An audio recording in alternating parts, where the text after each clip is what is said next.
Jésus Sauveur, jusqu'au firmament, il est le Tout-Puissant. Il est Seigneur l'univers, tout lui est soumis, les enfers, les dominations, tout genou fléchira devant lui.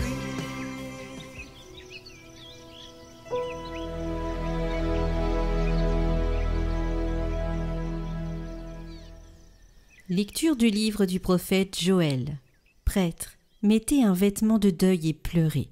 Serviteurs de l'autel, faites entendre des lamentations. Venez, serviteurs de mon Dieu, passez la nuit vêtus de toile à sac, car la maison de votre Dieu ne reçoit plus ni offrande ni libation. Prescrivez un jeûne sacré, annoncez une fête solennelle, réunissez les anciens et tous les habitants du pays dans la maison du Seigneur votre Dieu.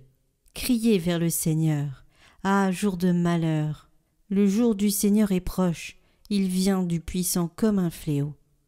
Sonnez du cor en Sion, faites retentir la clameur sur ma montagne sainte. Qu'ils tremblent tous les habitants du pays, car voici venir le jour du Seigneur. Il est proche, jour de ténèbres et d'obscurité, jour de nuages et de sombres nuées. Comme la nuit qui envahit les montagnes, voici un peuple nombreux et fort. Il n'y en a jamais eu de pareil, et il n'y en aura plus dans les générations à venir.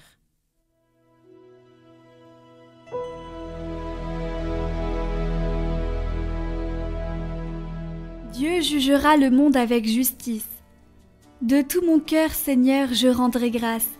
Je dirai tes innombrables merveilles. Pour toi, j'exulterai, je danserai, je fêterai ton nom, Dieu très haut. Tu menaces les nations, tu fais périr les méchants. À tout jamais tu effaces leur nom. Ils sont tombés les païens dans la fosse qu'ils creusaient. Au filet qu'ils ont tendu, leurs pieds se sont pris. Mais il siège le Seigneur à jamais. Pour juger, il affermit son trône. Il juge le monde avec justice et gouverne les peuples avec droiture.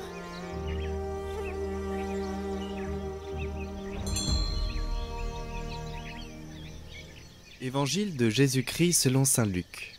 En ce temps-là, comme Jésus avait expulsé un démon, certains dirent « C'est par Belzéboul, le chef des démons, qu'il expulse les démons. » D'autres, pour le mettre à l'épreuve, cherchaient à obtenir de lui un signe venant du ciel. Jésus, connaissant leurs pensées, leur dit « Tout royaume divisé contre lui-même devient désert. Ces maisons s'écroulent les unes sur les autres. Si Satan lui aussi est divisé contre lui-même, comment son royaume tiendra-t-il? Vous dites en effet que c'est par Belzéboul que j'expulse les démons. Mais si c'est par Belzéboul que moi je les expulse, vos disciples, par qui les expulsent-ils? Dès lors, ils seront eux-mêmes vos juges. En revanche, si c'est par le doigt de Dieu que j'expulse les démons, c'est donc que le règne de Dieu est venu jusqu'à vous. Quand l'homme fort et bien armé garde son palais, tout ce qui lui appartient est en sécurité.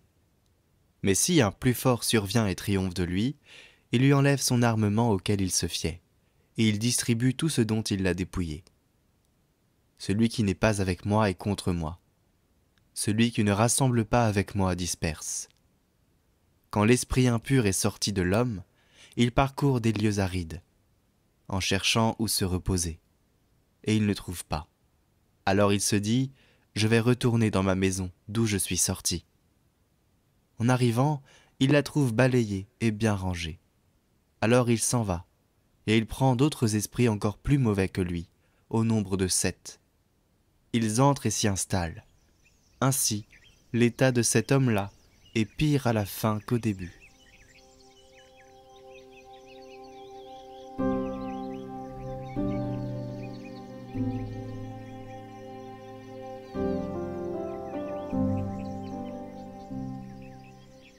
Commentaire de saint Jean Cassien. D'où viennent les puissances ennemies? D'où vient une si grande variété et cette diversité de puissances ennemies dressées contre l'homme, que le bienheureux apôtre énumère comme il suit.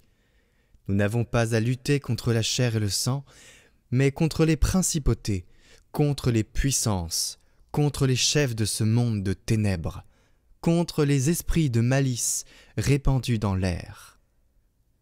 D'où ont surgi pour nous ces adversaires jaloux et d'une si grande malice?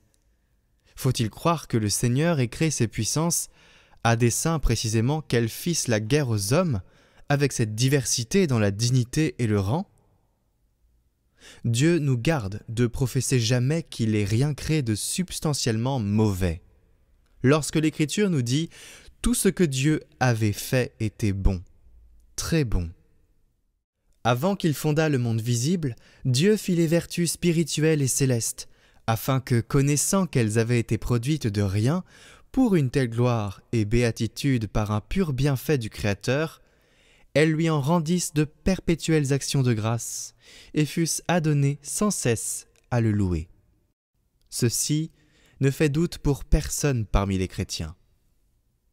De leur nombre, plusieurs tombèrent, qui avaient tenu les premiers rangs.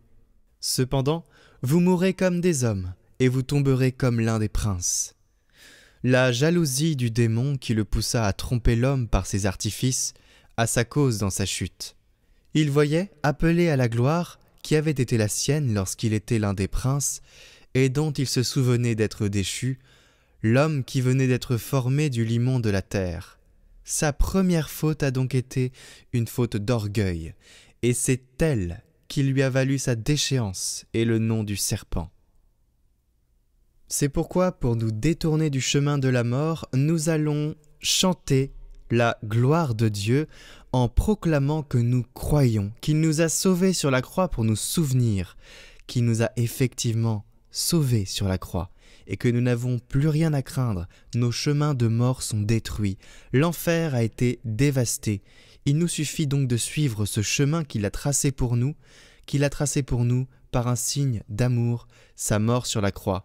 Et pour ça, eh bien, il y a des chants qui ont été écrits et qui parlent de ce moment-là. Et puis nous, on exulte de joie parce que c'est là la victoire. Et nous pouvons dire « Gloire à toi, Seigneur ». Disons-le dans notre cœur, « Gloire à toi ».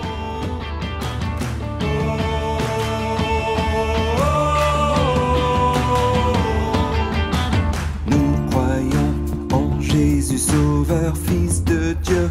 Il fut crucifié, dans sa mort, nous sommes baptisés. Il est vainqueur, nous étions captifs du péché, mais son sang nous a délivrés. Oui, il est vraiment ressuscité. À toi, Jésus-Christ, gloire, puissance et honneur. Tu nous as donné ta vie, notre Rédempteur. Nous te glorifions, ton amour est éternel. De toi nous vivrons pour les siècles. Nous croyons En Jésus Sauveur, élevé, jusqu'au firmament, roi des rois. il est le Tout-Puissant. Il est Seigneur de l'univers, tout lui est soumis, les enfers, les dominations, tout genou fléchira devant lui. À toi Jésus-Christ, gloire, puissance et honneur. Tu nous as donné ta vie, notre Rédempteur. Nous te glorifions, ton amour est éternel. De toi nous vivrons pour les siècles. Nous croyons en Jésus Sauveur, son esprit qui inonde nos cœurs. Il est là jusqu'à la fin des temps. Il est vivant, son amour vient nous fortifier en son nom. Soyons des témoins, proclamons, il nous a libérés. À toi Jésus-Christ, gloire, puissance et honneur. Tu nous as donné ta vie, notre Rédempteur. Nous te glorifions, ton amour est éternel. De toi nous vivons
clameur de victoire, ciel et terre éclatent en cris de joie, au son des trompettes et des tambours. Tout l'univers jubile en ce jour. Alléluia, le Christ est vivant, Jésus est vraiment ressuscité. Alléluia, le Christ est vivant, Jésus est vraiment ressuscité. Alléluia, louons le Seigneur, Jésus a terrassé l'ennemi. Au milieu de la nuit de la mort, la lumière du Christ a jailli. Alléluia, la mort est vaincue, en sa chair Jésus l'a crucifié. Le pouvoir des ténèbres est détruit, Jésus nous fait le don de sa vie. Alléluia, le